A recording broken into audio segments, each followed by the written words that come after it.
गीता 18 के श्लोक नंबर 62 में भगवान स्वयं कह रहे हैं कि अर्जुन उस परमेश्वर की शरण में जा जिसकी कृपा से परम शांति व शाश्वत स्थान अर्थात सतलोक को प्राप्त होगा।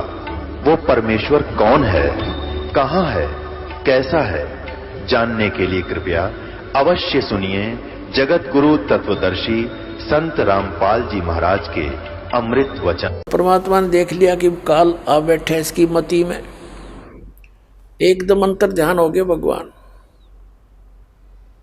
सामने से अदृश्य हो गए। धर्मदास जी एकदम भयभीत हो गए और फिर उसको विचार आने लगे कि सारी सच्ची बता रहे थे तो देख मैं कैसा नालायक हूं, ये भगवान मुझे माफ कर दो। अब उनने तो वो ऐसा कंडम कर दिया मालिक ने उस ज्ञान से कि जो साधनाएं वो कर रहा था उसकी रुचि नहीं बढ़ी उनको करने में। क्या करे उसको, अब शाम होगी इसी चिंतन में रहा कि, और ये कह रहा मन मन में रो रहा कि भगवान एक बार फिर आ जाओ, एक बार दर्शन दे दो, मैं आपकी सारी बात सुनूंगा। मैं पापी आत्मा हूँ, देख कैसी अच्छी बातें बता रहे थे और मैंने स्वीकार नहीं किया। मैं कितना नीच नालायक व्यक्ति हूँ। अपने आप को कोस रहा था, सारी रात करवट लेकर काटी, सुबह वो क्रियाएं करने की रुचि बनी नहीं। सुबह उठकर लगा फिर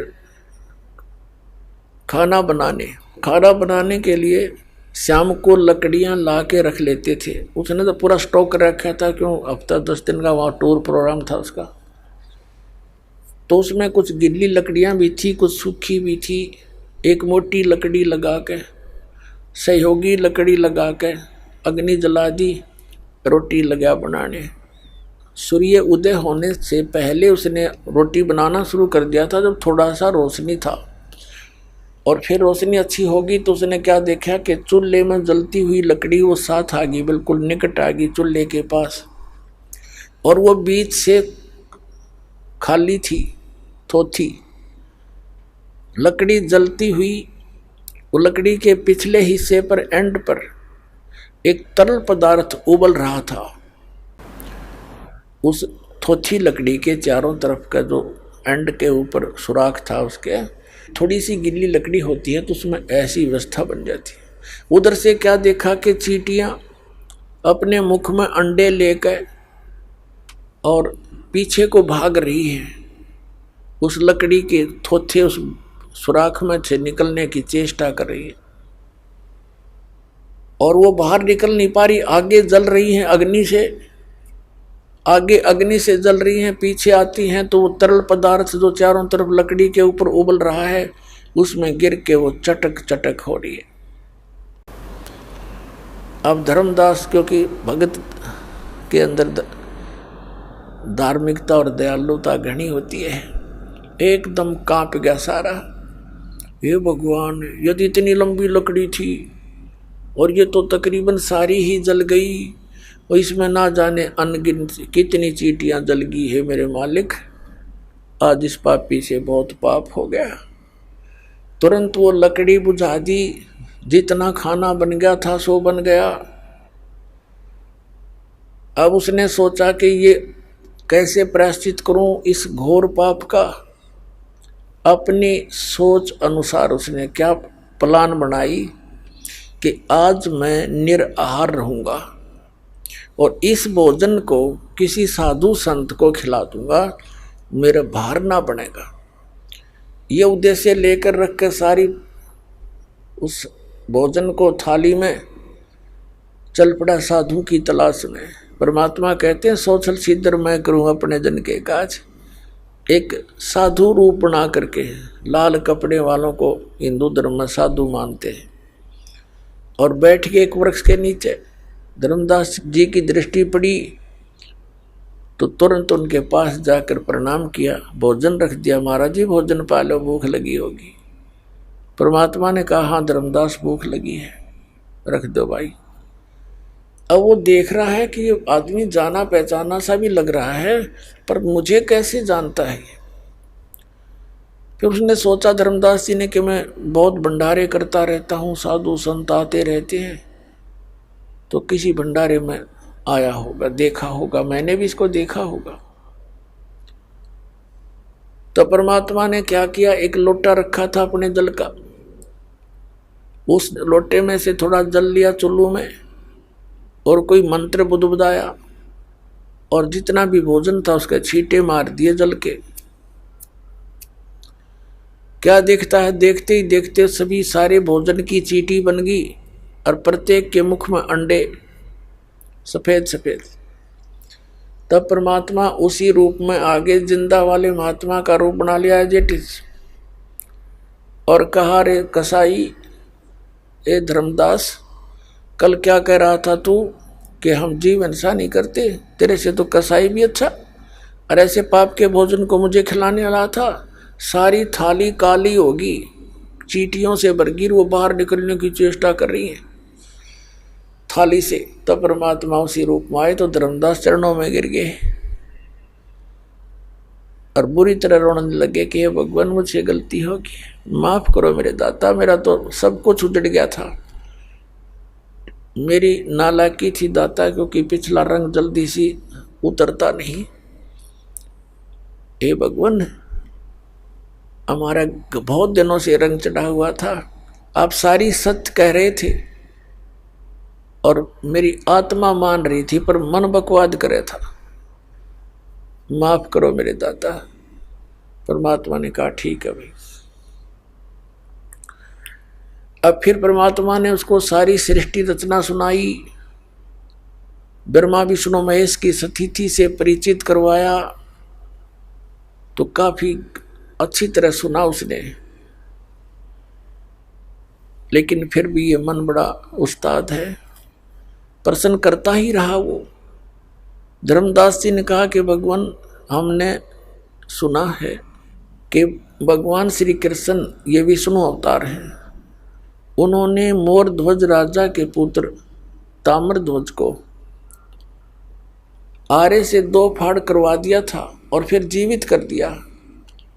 अब आपकी बात को मैं कैसे स्वीकार करूं कि उनमें कोई शक्ति नहीं है? तो परमात्मा ने कहा, बेटा मैं ये नहीं कह रहा कि इनमें शक्ति नहीं है, पर इनसे मोक्ष नहीं है, जन्म मृत्यु ना आपकी समाप्त हो सकती, ना इन तेरे भगवानों की हो सकती। अब परमात्मा ने कहा कि देखो, वही श्री कृष्ण भगवान उस समय वो फेल हो गए जिस समय अभिमन्यु महाभारत के युद्ध में प्रथम दिन ही मारा गया था। अभिमन्यु भगवान श्री कृष्ण का सगा भांजा था, सुभद्रा का पुत्र था और पांडवों का कुलनाश हो रहा था। श्री कृष्ण उनको जीवित नहीं कर सका। अब धर्मदास जी एकदम शतब्द हो गए, तो परमात्मा से पूछा कि भगवान क्या कारण था? तो परमात्मा ने कहा कबीर जी ने कि धर्मदास, ताम्रध्वज जो लड़का था उसकी आयु शेष थी, इस कटे हुए शरीर को ये उनके संस्कारवश ठीक कर सकते हैं, उसकी आयु शेष थी इसलिए उसको जीवित कर दिया। आप पे मरवाया था, आप पे जीवित कर दिया। अभिमन्यु की आयु शेष नहीं थी, आपके भगवान कृष्ण जी नहीं कर सके उसको जीवित।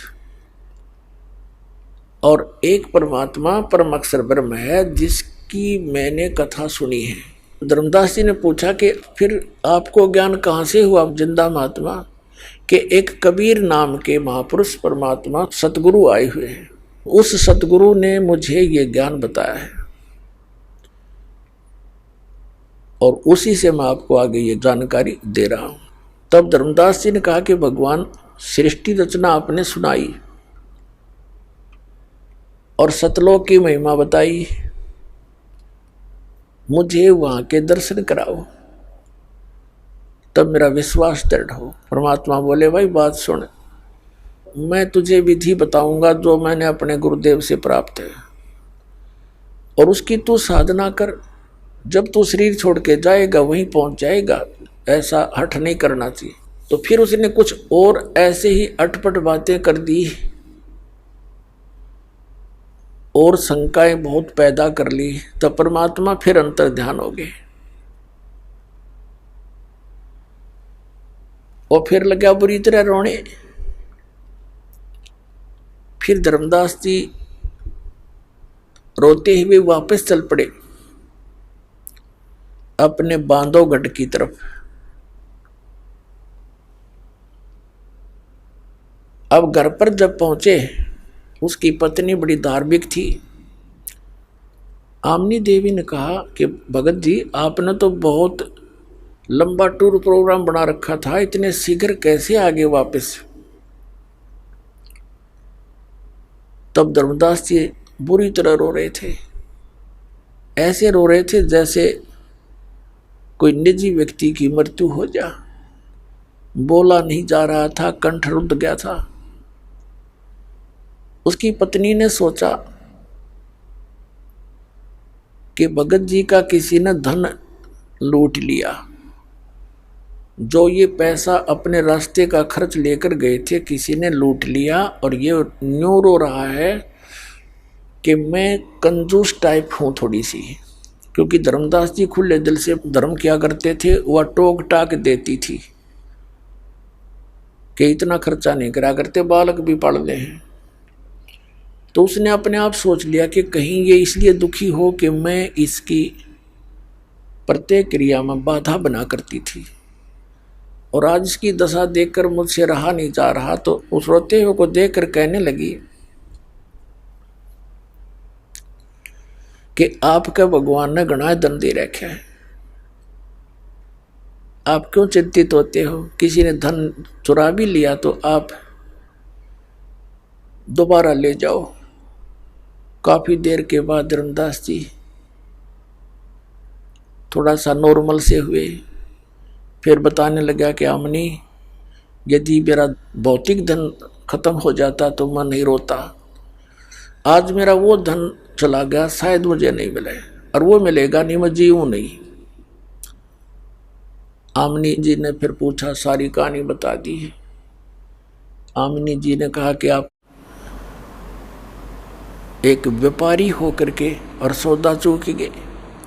तब धर्मदास जी कहता कि जीवन में पहली बार चुका हूं मैं, इसलिए रो रहा हूं। मैं कितना नालायक हूं। सारी कथा सुनाई, सारी कहानी बताई। 6 महीने बीत गए ऐसे ही रोते हुए, और ऐसे बैठ जाए बाहर गली में आकर के, ऐसे देखते रहे जैसे बेलड़ी ने इंतजार की थी श्री राम के आने की। कोई भी साधु संत गली या कहीं पर दिखाई देता, उठकर चल पड़ते नंगे पैरों पहचानने के लिए। नहीं मिलते तो वापस मायूस होकर बैठ जाते। ऐसे 6 महीने बीत गए। एक दिन परमात्मा ने उसकी पत्नी में प्रेरणा की, आमनी देवी में। आमनी ने कहा कि मैं आपकी ये दशा देख नहीं पा रही हूँ। परमात्मा ने कोई कारण बताया हो, कैसे मिलेंगे, हम वही क्रिया कर लें।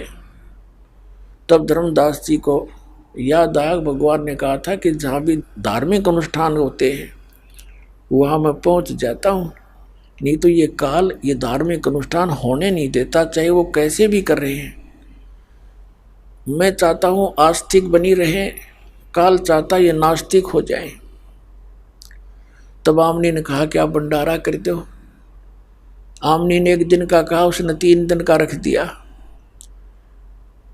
अब 2 दिन बीत गए।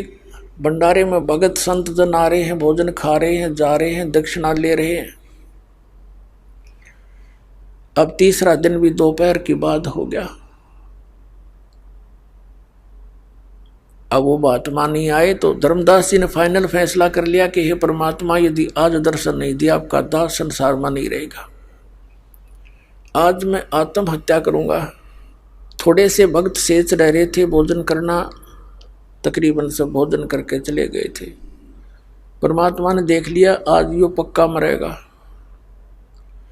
एक कदम के पेड़ के नीचे, जो वहां से 100 फुट की दूरी पर था, भंडारा चल रहा था। उसी महात्मा वाले जंदा के रूप में आकर विराजमान हो गए। धर्मदास की दृष्टि पड़ी, भागा गए, दौड़े दौड़े, देखा सचमुच तो वही है, और सीने से लग गए, नुक चपट गए, कति ये भगवान अब के छोड़ के ना जाइए, इन्हों देखे मुंह की तरफ और रोवा बुरी तरह। तो परमात्मा को घर ले आए। आमनी जी से कहा कि आजा मेरा धन पा गया। दोनों ने एक एक पैर पकड़ लिया। आमनी जी ने कहा कि भगवान ये आपका बच्चा बड़े नरम दिल का है, इसकी इतनी कड़ी परीक्षा नहीं लेनी चाहिए थी। परमात्मा ने कहा बेटा युग काल का वकील बन रहा था और एक नहीं मानना था, मैं सारी सच्ची कहूं था। अब इसको मैंने ताव दिया है, ये लोहा गर्म कर दिया इसका। अब जो चोट मारूंगा वह ठिकाने लगेगी, इसलिए इसको 6 महीने का ताव देना पड़ा। फिर परमात्मा ने उन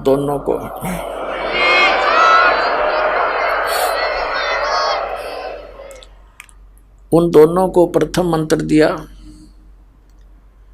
एक दिन धर्मदास जी ने बहुत आग्रह किया, भगवान एक बार आपका लोक दिखा दो। परमात्मा भी चाहते थे मैं गवाह बनाऊं अपना। धर्मदास जी को लेकर के सतलोक गए, नीचे रह गया भौतिक शरीर, सतलोक लेकर गए। तो वहां क्या देखा, परमात्मा अपने दूसरे रूप में तेजो में शरीर जिसके सिंहासन पर विराजमान है, मनुष्य आकार है, एक रोमकूप में करोड़ सूर्य मिला दे करोड़ चंद्रमा, उससे भी अधिक रोशनी परमात्मा के शरीर की है। अब धर्मदास जी ने देखा भी भगवान तो ये होगा, ये नौकर होगा जिंदा यहाँ का। तो कबीर परमात्मा जिंदे के महात्मा के रूप में नीचे से गए थे, चवर करने लगे उस परमात्मा के अपने दूसरे स्वरूप पर। थोड़ी सी देर में सिंहासन पर विराजमान जो परमात्मा थे वो उठे और नीचे से गए हुआ शरीर जिंदा वाला सिंहासन पर विराजमान हुआ। और वो तेजो में शरीर वाला भगवान जिंदा महात्मा के ऊपर चवर करने लगा। कुछ देर के बाद धर्मदास जी ये सोच रहे थे ये क्या हो रहा है कि महात्मा के ऊपर भगवान चवर कर रहा है। इतने में तेजो में शरीर जिंदा वाले शरीर में समा गए। अकेले कबीर भगवान जिंदा वाले रूप में वहां विराजमान रहे, अनंत कोट ब्रह्मांड के कंट्रोलर के सिंहासन। फिर परमात्मा ने कहा कि जाइए धर्मदास नीचे जाओ और मेरी इस सारी महिमा से तू जनता को परिचित कराओ। तब धर्मदास जी ने कहा था कि भगवान मुझे यही रख लो दाता, ना भेजो मुझको उस गंदे लोक में। तो भगवान ने कहा बेटा जाना पड़ेगा, क्योंकि तुम भक्ति युक्त थे, अब भक्तिहीन हो चुके हो। मैं तुम्हें सतनाम दूंगा, सारनाम दूंगा, उसकी साधना करके तुम वापस आ सकते हो, वैसे यहाँ ठिकाना नहीं। कहने का भाव ये मालिक के कहने से वापस शरीर में आया। तीसरे दिन पूरे परिवार रिश्तेदार इकट्ठे हो गए, बेहोश पड़ा, सब इलाज ट्रीटमेंट जंतर मंत्र भी करा लिए। जब धर्मदास जी उठे एकदम देखा कि महात्मा जी कहाँ हैं, सामने नहीं पाए उनको। उठकर चल पड़े कि काशी में बता रहे थे, मैं काशी में रहता हूँ, जुलाहे का काम करता हूँ, कबीर मेरा नाम है। अब काशी में जाकर देखिए वही सूरत और चरणों में गिर गए परमात्मा के। सतलोक में जो आंखों देखा वर्णन कबीर सागर के अंदर वर्णित किया, परमात्मा की आंखों देखी वाणी का। तो पुण्यात्माओं, जिस नाम से उन महापुरुषों का कल्याण हुआ, जैसे आदरणीय नानक साहिब जी को भी परमात्मा ऐसे लेकर गए थे। फिर उनको छोड़ा था, उन्होंने कहा था भाई सूरत मुल्क की वेश ए ठगवाड़ा ठगी, देश खरा सियाणा बोता बारी, धान के रूप रहा करता। तो पुण्यात्माओं सौभाग्य आपका, आपको परमात्मा ने वही मंत्र उपलब्ध कराए। धन्य आपके माता पिता जिनसे जन्म हुआ। बोलो सतगुरुदेव।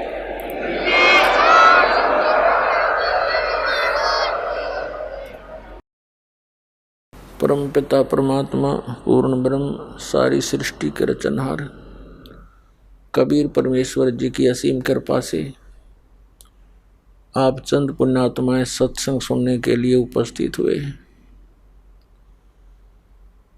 जिन पुण्यात्माओं के ऊपर परमात्मा प्रसन्न होते हैं वही सत्संग सुनने के लिए, संत दर्श के लिए पहुंच पाते हैं। परमात्मा के विधान में लिखा है कि जिन भी प्राणियों को मानव शरीर प्राप्त है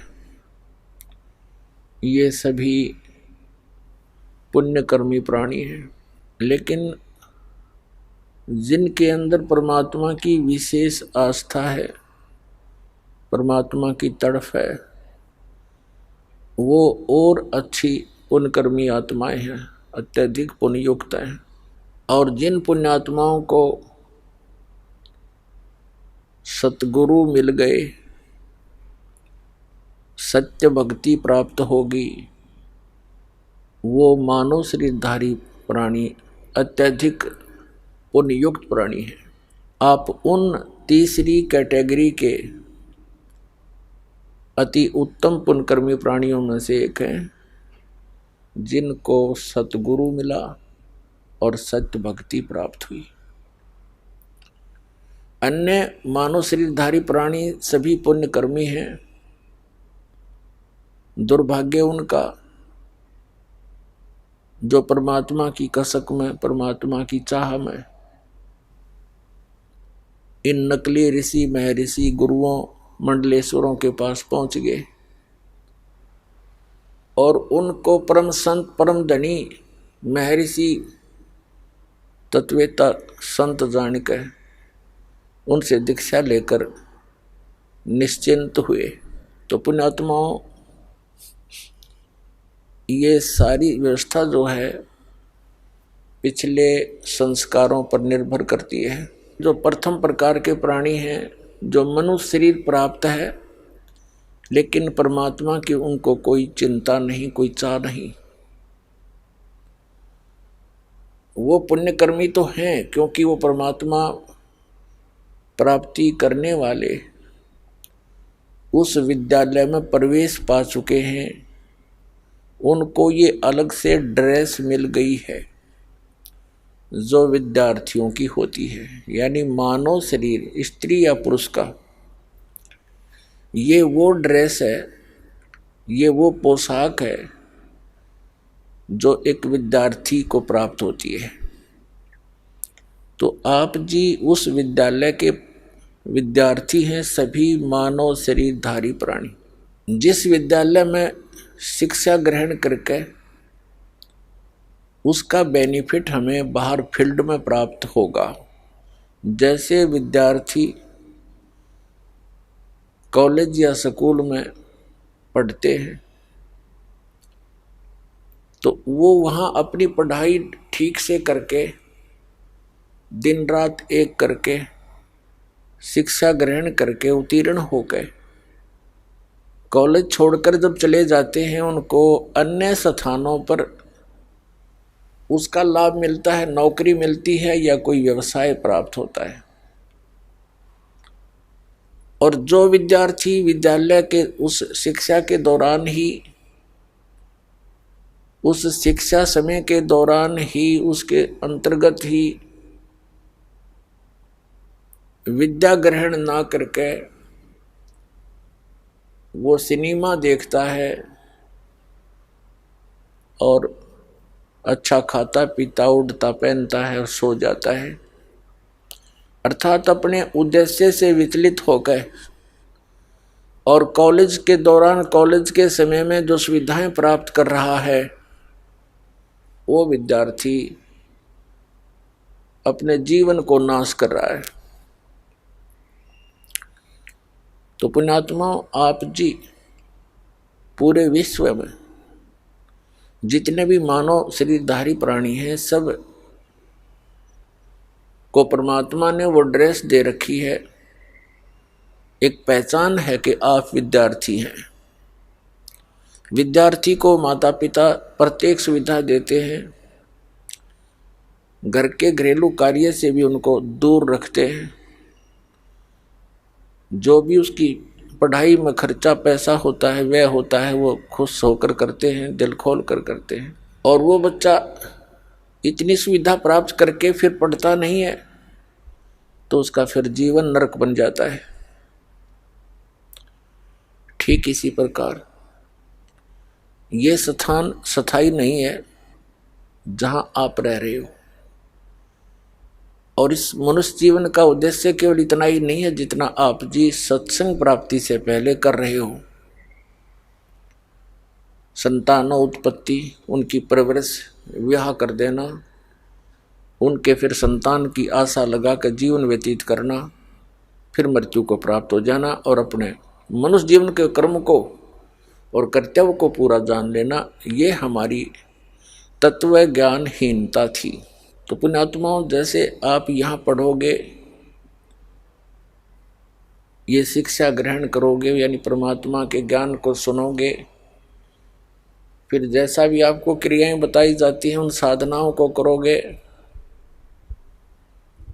तो आपको इस पृथ्वी पर सुविधाएं नहीं मिलेंगी। वो इस पर जो मिलनी है वो आपको आवश्यक वो दे ही रखी है परमात्मा ने। क्यों मानव शरीर दे दिया, उसमें खान पान, सूझबूझ, सद्बुद्धि, अंग क्रियाएं सारी ऐसी दे दी जो हम अपने शरीर की सुरक्षा के लिए मकान बना सकते हैं, प्राकृतिक आपदाओं से बचने के लिए समय पर आहार कर सकते हैं, भूख लगती है तो बता के हम भोजन भी प्राप्त कर सकते हैं, प्यास लगे जब चाहे हम जल ग्रहण कर सकते हैं।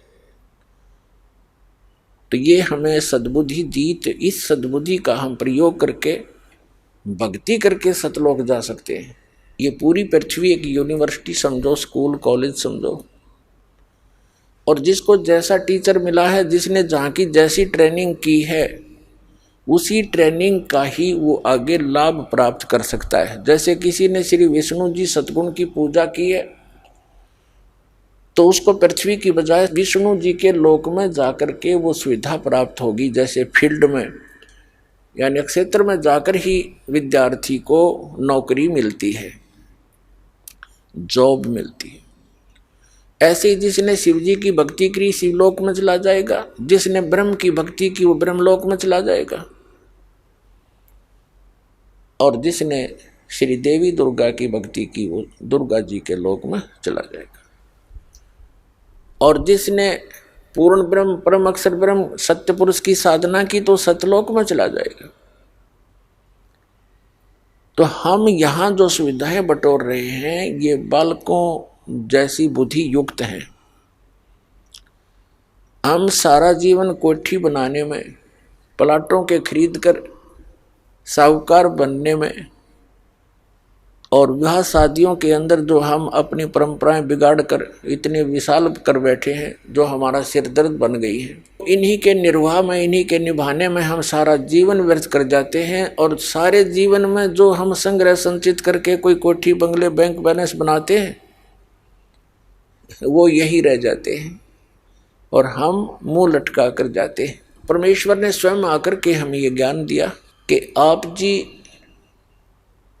जिस प्रकार इस पृथ्वी पर रह रहे हो और जिन आशाओं को लेकर तुम जी रहे हो, ये तुम्हारी बालक बुद्धि है। परमात्मा कहते हैं, होले सुहागण सुरता त्यारे, मालिक घर जाना है तो होले सुहागण सुरता त्यारे, मालिक गिर जाना है तो होले सुहागण सुरता त्यार, नाले धोले ओढ़ पैर लेकर 16 श्रृंगार, नाले धोले ओढ़ पैर लेकर 16 श्रृंगार, आज नहीं तय तड़के परसों आवेंगे तेरे लड़िहारे, मालिक घर जाना है तो होले होले सुहागण सुरता त्यार, मालिक घर जाना है। तेरा सोन शिखर बरतार, मालिक घर जाना है तेरा सोन शिखर बरतार, मालिक घर जाना है। होले होले सुहागण सुरता त्यार, मालिक घर जाना है। तेरे साथ की कितनी जाली, तू क्यों लारी वार। तेरे साथ की कितनी जाली, तू क्यों लारी वार। गुड़िया खेलत जन्म गंवाया, लाया है नहीं विचारे। मालिक गिर जाना है तू तो, होले होले सुहागण सुरता त्यारे। मालिक घर जाना है तू तो, होले सुहागण सुरता त्यारे। मालिक घर जाना है तेरा, सोन सखर बरतार। मालिक घर जाना है। सतगुरु मारे बाणिया है, करते वणज व्यवहार। सतगुरु मारे बाणिया है, करते वणज व्यवहार। बिन डांडी बिन पालड़े है, तोले दिया संसार। मालिक गिर जाना है होले होले सुहागण सुरता त्यार। मालिक गिर जाना है तू तो, होले सुहागण सुरता त्यार। मालिक गिर जाना है तेरा, सोन शिखर बरतार। मालिक गिर जाना है। सोन शिखर में सेज पिया की, हंस हंस कर ले प्यार। सोन शिखर में सेज पिया की, हंस हंस कर ले प्यार। कह कबीर सुनो मेरी सजनी, लूटो ने वो अजब बहारे। मालिक गिर जाना है, होले होले सुहागण सुरता त्यारे। अब इसमें क्या बताते हैं, परमात्मा स्वयं आए इस आत्मा को सुरती, क्योंकि सुरती आत्मा की आंखें हैं, इससे विशेष संबंध है इसका। तो इसको जगाने के लिए, इसको दिशा देने के लिए सचेत करते हुए कह रहे हैं कि हे आत्मा, तू तैयार हो ले। और तेरा पति जो है सोन शिखर में रहता है। सोन शिखर यानी शिखर माने चोटी, शून्य माने ऊपर, ऊपर चोटी पर शून्य शिखर। शून्य का अर्थ होता है वैसे वैक्यूम प्लेस, यानी सभी ब्रह्मांडों की रचना के बाद एक खाली स्थान बहुत लंबा चौड़ा होता है, उसके ऊपर कहते हैं तेरा पति यानी परमात्मा तेरा मालिक रह रहा है। जहाँ से तुम आए हो, जहाँ से आप आए हो बिछुड़कर, और वहीं जाकर के सुख प्राप्त हो सकता है, यहाँ आपको चैन नहीं हो सकती। इसके विषय में बताते हैं परमात्मा, साथी हमारे चले गए, हम भी चालन हारे। कोई कागज में बाकी रह रही, ताते लागे री वारे। हमारे साथी चले गए। आइए अब हम उन श्रद्धालुओं के अनुभव जानते हैं जो जगत गुरु तत्वदर्शी संत रामपाल जी महाराज जी से दीक्षा प्राप्त कर चुके हैं तथा उनके द्वारा बताए गए भक्ति मार्ग पर चल रहे हैं। नमस्कार सर। नमस्कार सर, क्या नाम है आपका? हरिवंश राय मधुकर। सर, आप कहाँ से आए हैं? हम बिहार वैशाली जिले से कटहरा ग्राम से आए। सर, आप क्या काम करते हैं? हम तो ऐसे कलाकार थे। आकाशवाणी पटना रेडियो स्टेशन से लोकगीत गाते थे, दूरदर्शन से भी हम लोकगीत गाते रहे हैं। अभी इन दिनों हम अध्यात्म से जुड़ गए, तब से ही हम गाना बजाना छोड़ दिया। सर, संत रामपाल जी महाराज जी से नाम दीक्षा लेने से पहले आप क्या भक्ति साधना करते थे?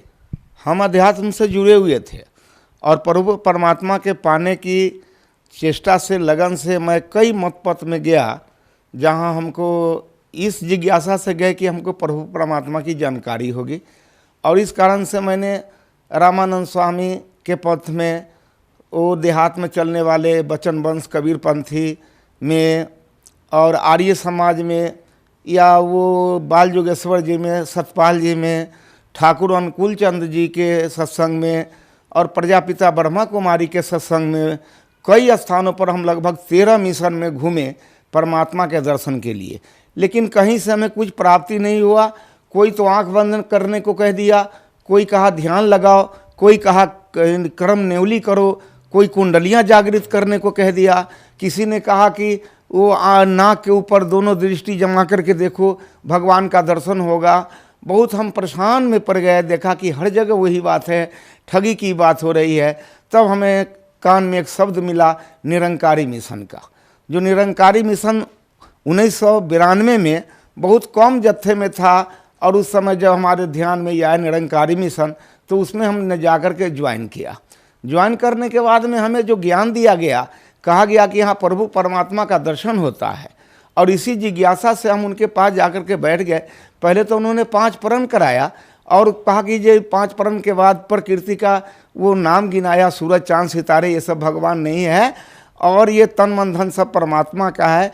और उसके बाद उन्होंने परमात्मा का दर्शन बताया, कहा कि धरती से आसमान तक जो ये खलिया जगह देख रहे हो, ये खाली जगह है, इसी को निरंकार कहते हैं। यही तो निरंकार है, यही ब्रह्म है, और इसको जो जान जाता है वो ब्रह्मन हो जाता है। ब्रह्म जानाति ब्रह्मणा, ये जो वेद में लिखा हुआ है, शास्त्र में लिखा यही है। गीता में भी कहा गया है कि ये इसको कोई औजार नहीं काट सकता, बताओ खलिया को कौन काटेगा, ये बम इसको कौन मारेगा, ये किसी तरह से नाश नहीं होता है, यही परमात्मा है। और इसी को मैं सच्चा मान करके इसकी भक्ति करने लगा। और सन 1992 में मैंने 27/12/92 को ज्ञान लिया था, और 24 साल तक इस भक्ति में लगा रहा। इस दौरान में मैंने अपने संपूर्ण वैशाली जिले में लगभग 24 ज्ञान केंद्र खोला, और ज्ञान प्रचारक हमारे साथ होते थे, और मैं प्रचार का काम करता था पूरे बिहार में। कटिहार, वो ठाकुरगंज, पूर्णिया, वो सहरसा, मधेपुरा, गैंगटोक और सिक्किम, करसियांग, नेपाल के देशों में भी हम जनकपुर और शबैला, वो धनुखा, ये और शिवनगर, परसा जिला, मलंगमा, सरलाही जिला, इन सब क्षेत्रों में मैं जाकर के काफ़ी इसका प्रचार किया। और लगभग 18 सत्संग तो अपने वैशाली जिला में बनाए, लगभग 10 से 12 हज़ार लोगों को मैंने प्रभावित करके उनको इस ज्ञान से जोड़ा।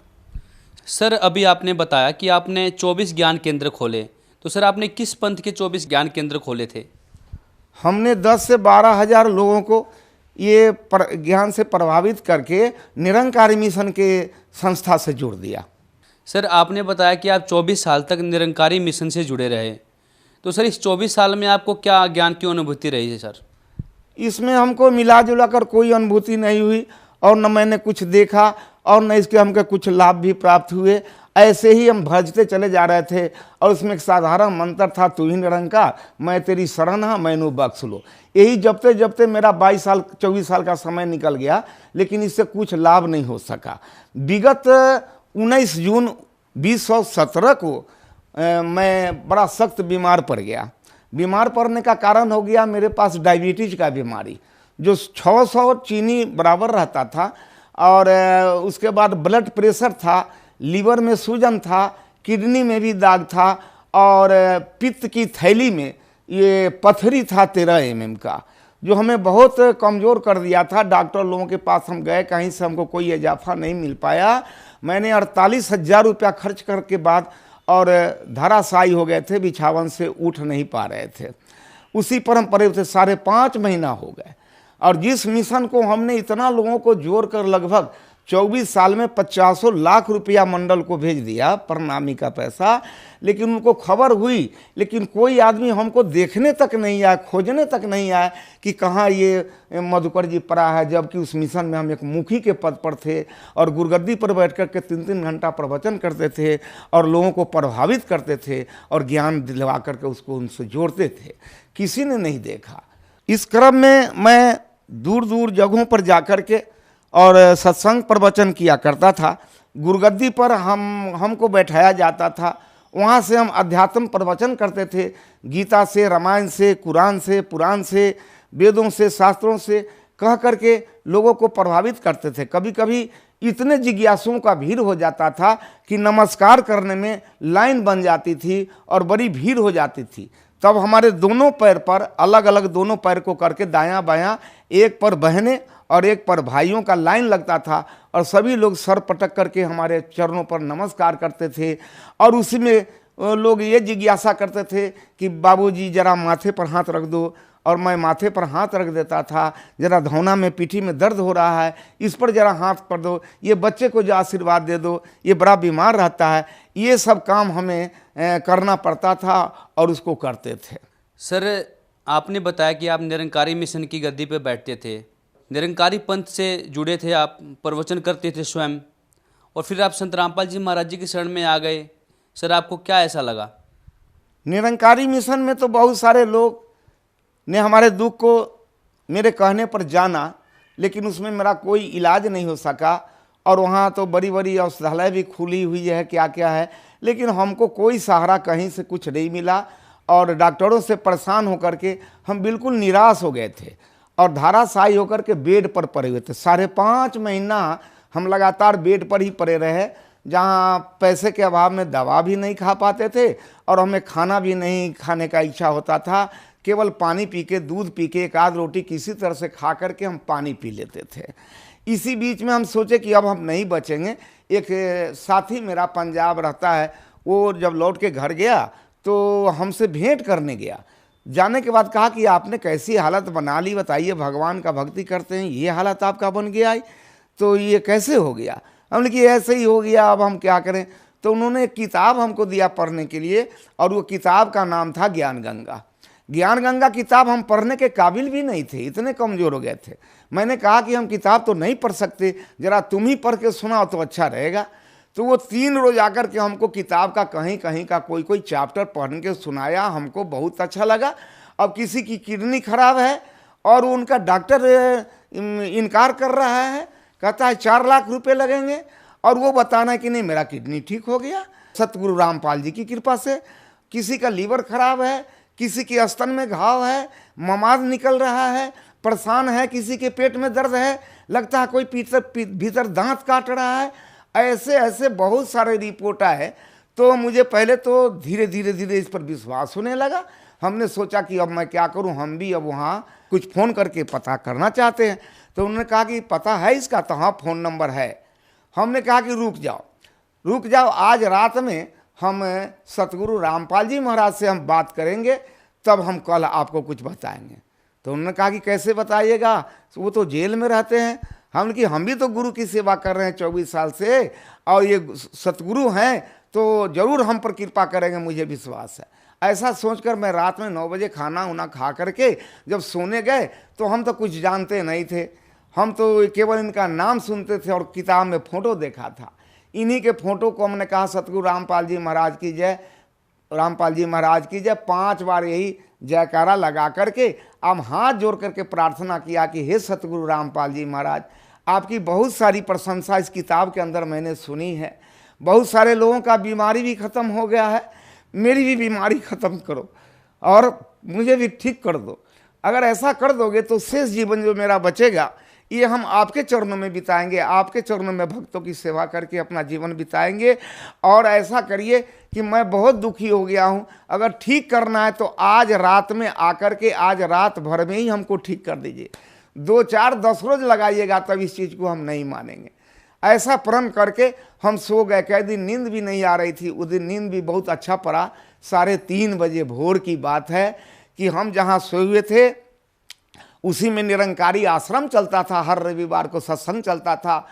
तो रात में 3:30 बजे ये सतगुरु रामपाल जी महाराज वहाँ पहुँच गए। सादा पैजामा, हाफ कुर्ता, गमछा रखे हुए और कुर्ते का रंग थोड़ा हल्का गेरुआ रंग का पहने हुए, हाफ कमीज, और कुर्सी खींच करके उसी जगह बैठ गए। कुर्सी के खींचने का आवाज़ हमको कान में मिला और तब आवाज़ सुन करके हमारी आँख खुल गई। हम देखते हैं कि अरे कुर्सी कौन खींचा। देखते हैं कि सामने में सतगुरु रामपाल जी महाराज बैठे हैं। जैसे वो बैठते हैं उसी तरह से एक पैर पर दूसरा पैर रख करके दोनों हाथ एक साथ करके लगता है जैसे कोई मंत्र कर रहे हो या कुछ कर रहे हो, बैठे हुए हैं। मैंने सोचा कि मैं स्वप्न देख रहा हूं कि वास्तव में जागृत अवस्था में हूं, यह समझ में नहीं आया और मैं उनके चरणों में जाकर के नमस्कार किया। फिर उन्होंने पूछा बड़े प्यार से कि बेटे क्यों बुलाए हो हमको। हमने कहा कि दास तो सब 9 बजे रात में ही सब बात आपके चरणों में रख के सो गया है, आप तो अंतर्जामी भी हैं, आप यहाँ आ भी गए, अब हमसे क्या पूछ रहे हैं कि क्या बोला। तो नहीं, तुम ये बोला कि हमको ठीक करना है तो रात भर में ठीक कर दीजिए और नहीं तो 2-4 रोज में करेंगे तो हम नहीं मानेंगे। हम कि जी सरकार ऐसा तो दास बोला है, अब मरता क्या ना करता, बीमारी को तो लाजिम है अच्छा होने का, इसी तत्परता में हम आपके सामने ऐसा बोला है, हो सकता है गलती ही हो गई है, तो आप पिता तुल्य हैं, पिता है ही, आप हमारे माफ़ी करके और हमको ठीक कर दीजिए। हम तो फिर भी यही कहेंगे। हंसने लगे, कहे कि बेटे तुम्हारे सर पर बहुत सारे भार हैं, बहुत सारे बोझ लाद लिया तुम, ये बताओ तुम्हारे चरणों में कितने आदमी का सर गिरा है। हमने कहा इसकी कोई गिनती नहीं है, अनगिनत है, वो 50,000 लाखों लोग इस पर माथा पटके होंगे इस चरण पर, इसका कोई ठिकाना नहीं है। अब बताओ इतने दिन का जटिल बीमारी तुम कहता रात भर में ठीक कर दो, ठीक तो हो जाओगे, तू नाम दीक्षा ले ले, भक्ति कर, मर्यादा में रह, तू ठीक हो जाएगा। और मेरे पास आ गया तो मैं कुछ होने वाला नहीं, घबराओ नहीं। और ये सब पूछ करके और हमको कहे कि जब ठीक है, जब ऐसी ही बात है तो फिर कल से तू ठीक हो जाओ। ऐसा कह के हमारे सतगुरु रामपाल जी महाराज जो आकर के हमको बताए और वहाँ से चले गए। जाने का भी क्रम देखा तो अद्भुत लगा हमको, जैसे हनुमान जी एक पैर नीचे सीधा करके और एक पैर मोड़ करके और ऊपर दक्षिण की दिशा में इस तरह से उड़ गए। बहुत देर तक हम खड़ा होकर देखते रह गए जब तक आंख से ओझल नहीं हुआ और दक्षिण दिशा की तरफ वो चले गए। मैं फिर चौकी पर बैठ गया, जो 6 महीना से उठ नहीं पा रहा था, खा नहीं पा रहा था, चहल टहल नहीं पा रहा था। मैंने अपने बाजू पर बाजू रख के अंदाज किया कि मेरी क्या हालत है, तो मैं अपने में बहुत दुरुस्ती पाया, ताकत पाया और हमको लगा कि कोई नई ताजगी आ गई। और मैं बिछावन पर से उठ करके सामने मेरा रोड है, उसी रोड पर चला गया और 4 किलोमीटर पैदल हम चले गए, घूम करके टहल के 4 किलोमीटर चले आए। मैंने गऊओं को बांध दिया पानी डाल करके और उसको बांध करके नादी पर खाने के लिए लगा दिए, अपना मुंह भी धो लिया और स्नान भी कर लिए। फिर पत्नी के पास आए तो हमने कहा कि तो देख करके बोली कि क्या कर रहे हैं आप, कहीं मुंह के भरे गिर जाओगे, तुम्हारा 6 महीना से बीमारी आदमी है, कौन सा नाटक कर रहे हैं। उनकी नाटक नहीं कर रहा हूँ, हमारे पास अभी सतगुरु रामपाल जी महाराज का दर्शन हुआ, वो आए थे और आकर के हमको ठीक होने का वरदान दे दिया कि कल से तुम ठीक रहोगे, इसलिए मैं आया हूँ, आज मुझे खाना बनाकर खिलाओ। तो कहा कि जो आदमी खाना नहीं खा रहे हैं, 3 महीना से खब्बे न करते हैं, कोई चीज़ खाना देते हैं तो बिगड़ जाते हैं, गुस्सा करते हैं, अभी खाना कैसे खा लीजिएगा।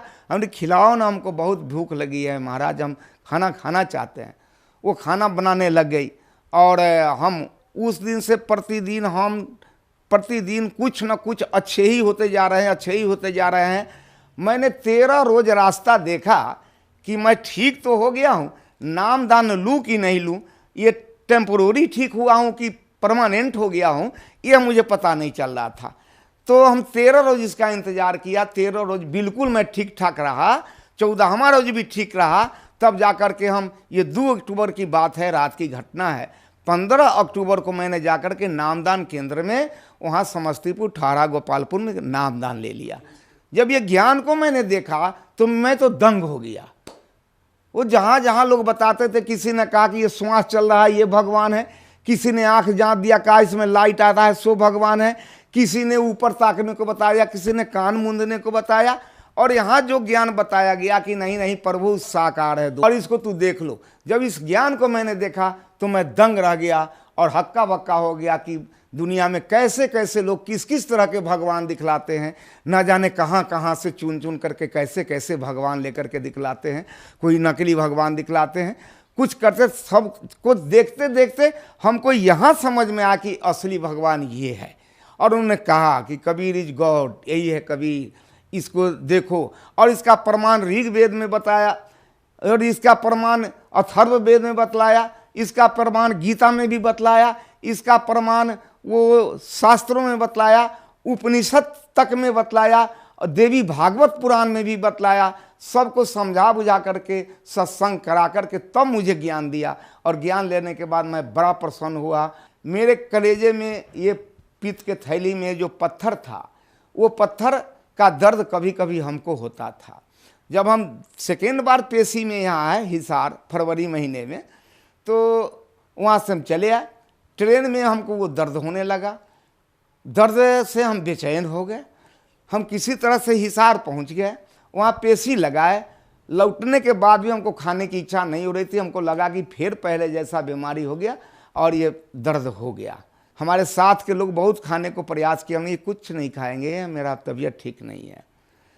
जब दिल्ली से बिहार जाने के क्रम में 5-6 स्टेशन जब आगे गाड़ी बढ़ गई कानपुर के लगभग, तो रात में एकाएक वो रामपाल जी महाराज सतगुरु फिर ट्रेन में आए। और मैंने देखा कि वो आए। आने के बाद में लगता था कि वो किसी को खास व्यक्ति को खोज रहे हैं।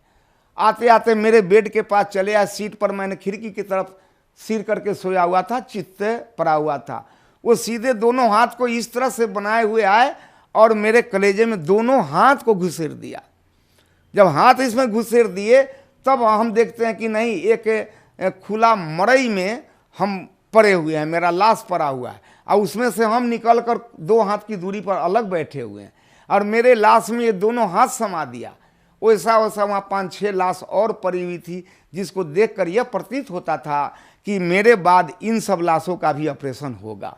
दोनों हाथ निकाल करके वो ये क्या कहते हैं, शकरकंद के कच्ची काटा हुआ जैसा, बहुत थाक जैसा, एक थाक निकाल करके इधर रख दिया, इधर से निकाल कर थाक इधर रख दिया और दोनों को खूब मलमल करके और उसमें से लार जैसा लस्सेदार उसमें से झाग निकाले, बोतल में पानी रखे हो तो बोतल से पानी रख के मलमल के और सबको साफ किया। जेब से रुमाल उजला निकाल करके सबको एक एक करके पोंछ को फिर थकिया करके पोंछ कर और मेरे कलेजे में बाएं साइड में फिर थकिया दिया। इधर वाला भी पोंछ कर दाहिना साइड में थकिया दिया और उंगली से ऐसा ऐसा ऐसा ऐसा करके मानो जैसे सिलाई कर दिया और सिलाई करके हाथ से इस तरह से पोंछ दिए तो वो घाव भी लगा, ख़त्म हो गया। सुबह में हम उठे, लोग पूछे कि मधुकर जी आप रात खाना नहीं खाए, आप कुछ खाओगे? हमने यहाँ खाएंगे, इच्छा है? हमने की बहुत इच्छा है। क्या खाओगे? हम जो खिला दो, भात खिला दो, दाल खिला दो, वो रोटी सब्जी खिला दो, चिवड़ा दही के जो खिलाओगे हम खाएंगे। लोग कहने लगे कि आप कोई चीज़ खाना नहीं चाहते थे, अभी सब कुछ खाना चाह रहे हैं, ये कैसे हो गया? तो हमने कहा कि नहीं, अब जो बीमारी मेरा था ये सतगुरु रामपाल जी की कृपा से ये अब ख़त्म हो गया। हमको अब लगता है ख़त्म हो गया। तो मेरे चलते ये लोग रोहतक में गाड़ी पर से उतर गए। हमने बड़ी भूख लगी है, खिलाओ। तो रोहतक के स्टेशन पर उतर गए और हमको प्लेटफार्म पर और लोगों को छोड़कर ये लोग आश्रम में गए और वहाँ से मेरे लिए प्लेट दाल भात तरकारी सब्जी सब ले करके आए और मैंने भरपेट भोजन किया, दाल भात तरकारी सब्जी खाया। वहाँ से हमें चैन आ गई।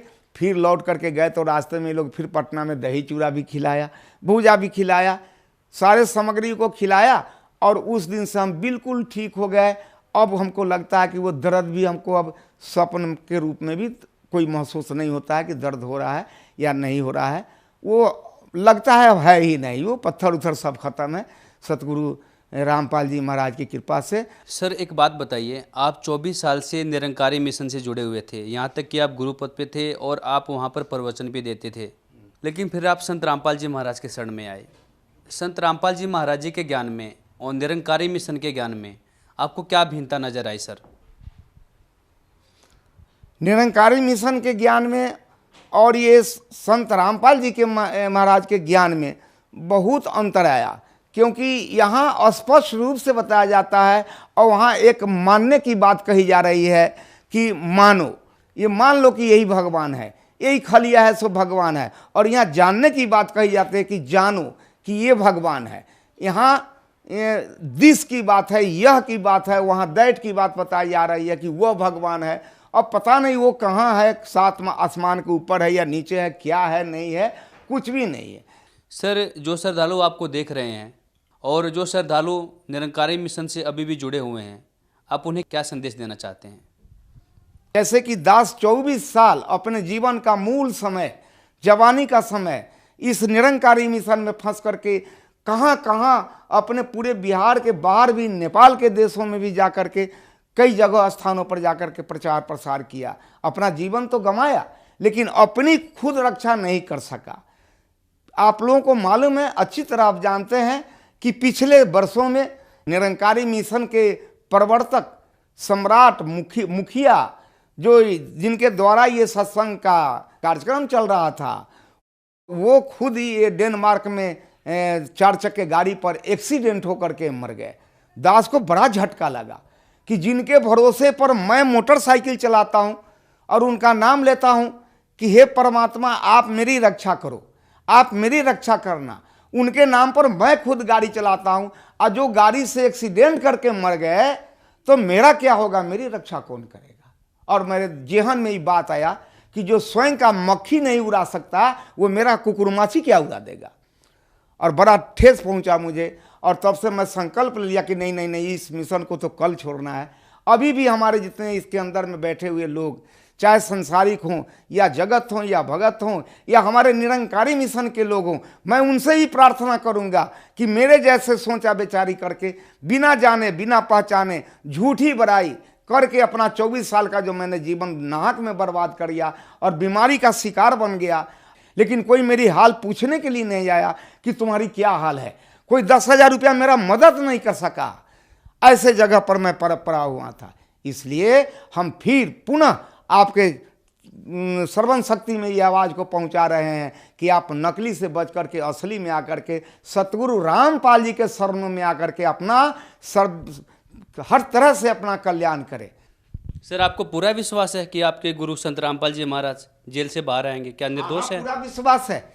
जब हमारे इतने बड़े बीमारी से वो हमको निकाल सकते हैं, हमारे पित्त के थैली में से पत्थर निकाल सकते हैं हाथ पेश करके बिना छुरी का। डॉक्टर कह रहे थे कि चाकू लगेगा तुम मर जाओगे, तुम तो चीनी का बीमारी है। तो जब हमको निकाल सकते हैं, हमको उठाकर खड़ा करा सकते हैं, हम कैसे समझे कि जेल में है। अगर जेल में होते तो मेरे पास मेरे बिस्तर के नज़दीक जाकर कैसे बैठ जाते, मेरी हाल कैसे पूछ लेते और कैसे कहते कि जाओ तू कल से ठीक हो जा। अगर वो जेल में होते तो कैसे निकल करके चले आते। आज मैं मोटरसाइकिल चलाता हूं और सत्संग में जाता हूं, हर काम मैं कर रहा हूं उनके कृपा से। तो क्या वो बाहर आएंगे? ये बड़ी बात है। इस हमारे साथ जो घटना घटी इससे बहुत छोटी बात है। वो यहाँ आकर के ही रहेंगे और उसमें ज़्यादा दिन नहीं है, बहुत शीघ्र ही आएंगे। सर, यदि कोई श्रद्धालु आपसे बात करना चाहें तो क्या आप अपना फ़ोन नंबर बता सकते हैं? हाँ, बिल्कुल बता सकता हूँ। मेरा फ़ोन नंबर है, लिखिए 80 5 12 90 7 90।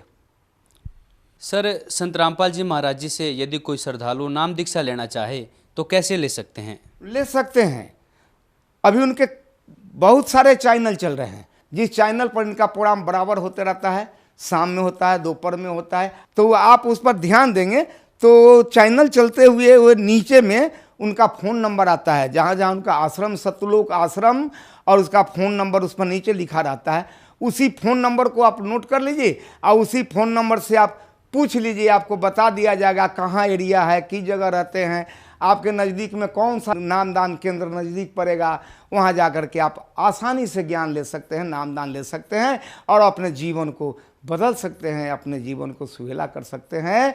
आप जिस वासी देश का हैं, अपने देश को आराम से आप जा सकते हैं। आपको पहुंचाने वाला आपको सारथी मिल गया है, आपको पहुंचाने वाला वो सतगुरु रामपाल जी मिल गया है, जो इस आत्मा को अमरलोक पहुंचाता है। बहुत बहुत धन्यवाद सर। धन्यवाद।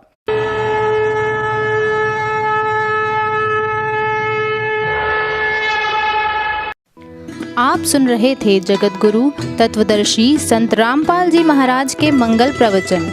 अधिक जानकारी के लिए संपर्क करें 8222 880 541 8222 880 542 8222 880 543 8222 880 544। हमारी वेबसाइट है www.jagatgururampalji.org।